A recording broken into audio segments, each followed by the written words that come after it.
Okay, I'm back.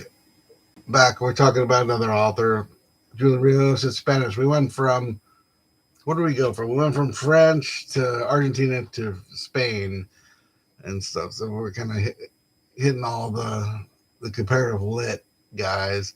So Julián Ríos was born in 1941. He's a Spanish writer.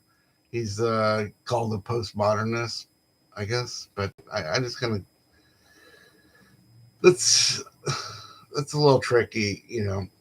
Um, Carlos Fuentes has called him the most inventive and creative of Spanish language writers. His first two books were written with Octavio Paz, a poet, and his best known work was influenced by James Joyce under the title Larva, which I recommend. And he lives in France and in Paris and stuff. And I met him, and you can read my interview on the Portable Infinite with Julián Ríos. But yes, the books I'm going to focus in on today are, let's see, are Love That Binds. That was published, I think it was published by Knopf around 95 or so. So I got to interview him on this book. This is more conventional book.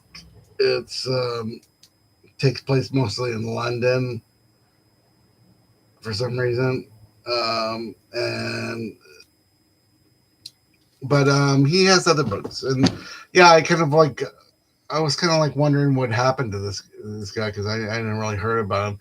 I mean, he has maybe 20 books, and I haven't read the Octavio Paz stuff, but the ones in English are oh, is this my interview? Yeah, yeah, I got my interviews on Wikipedia here.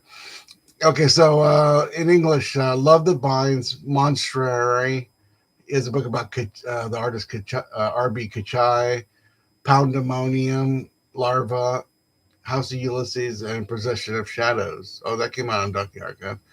I'll have to check out that one too. But yeah, I was kind of interested since we did the Ulysses one.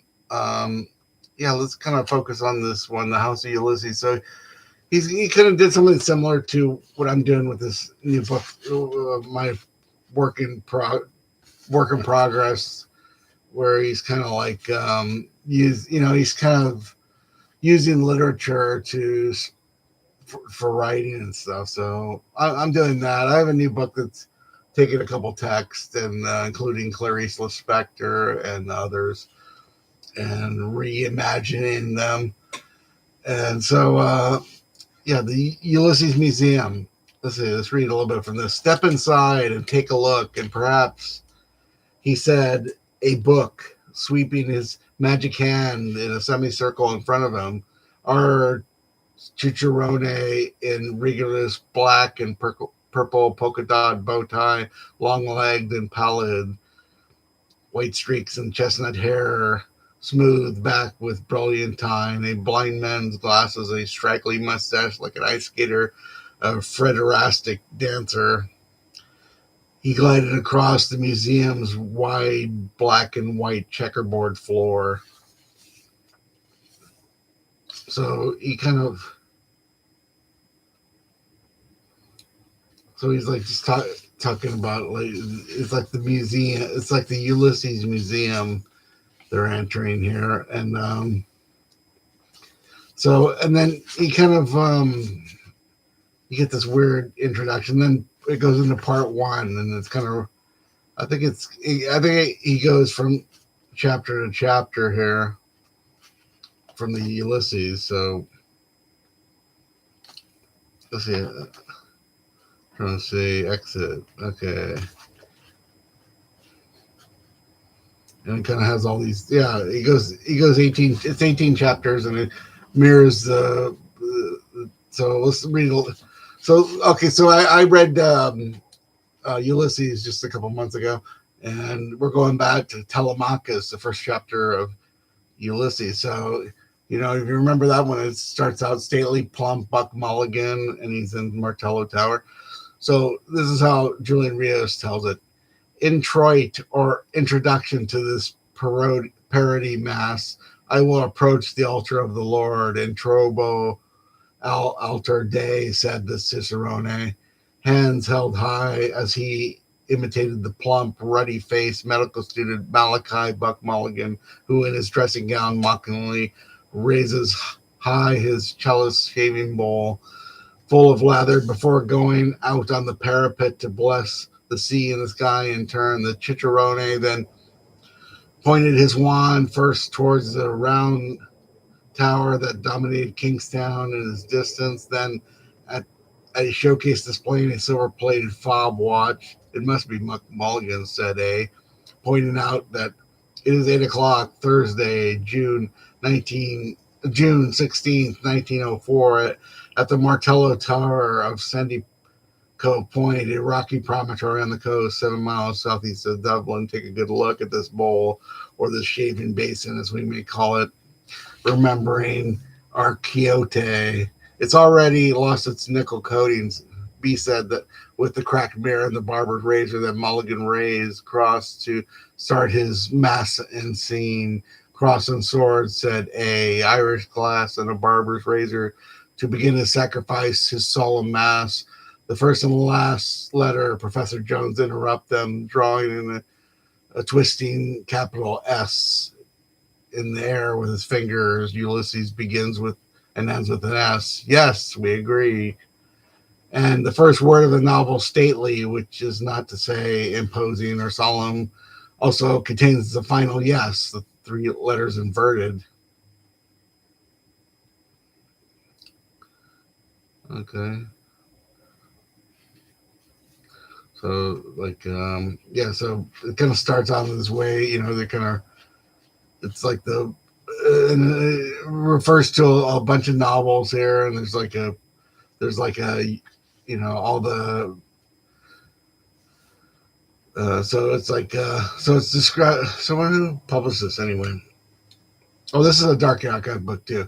Okay, so Julián Ríos' latest comic extravaganza is at once a serious literary excavation and a lecture delivered by Groucho Marx on the subject of that great and imposing cornerstone of world literature, James Joyce's Ulysses. Every book is born out of an earlier book or books, and much as Joyce's novel unraveled Homer scene by scene, Rios' House of Ulysses returns the favor, giving us several bickering characters hoping to get to the bottom of Joyce's masterpiece by force if necessary.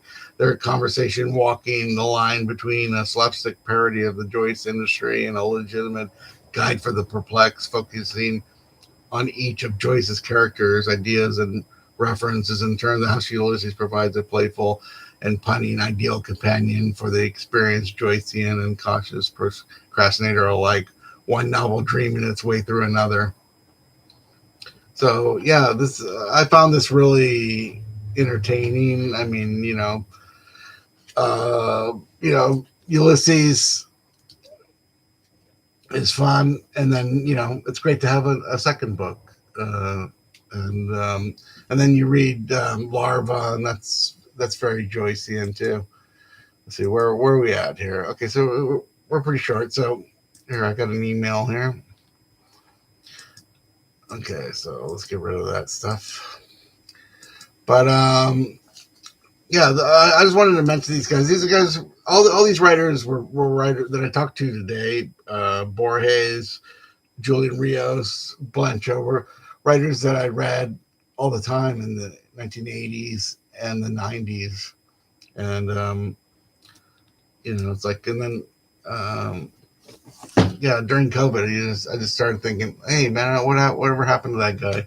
Here and oh, and also he's writing this book in Spanish that's about Ulysses. So the word play a lot like Codex by Maurice Roche. There's a lot of word play in the original French or the original Spanish. That's a little bit doesn't maybe come back to the translation when you get it back to English and stuff. So you should check out for that. But if you get a chance to read any Julián Ríos, you should check him out.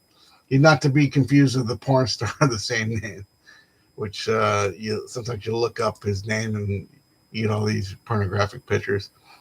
Okay, so that's it for today. And remember, buy my book, The Analog Body.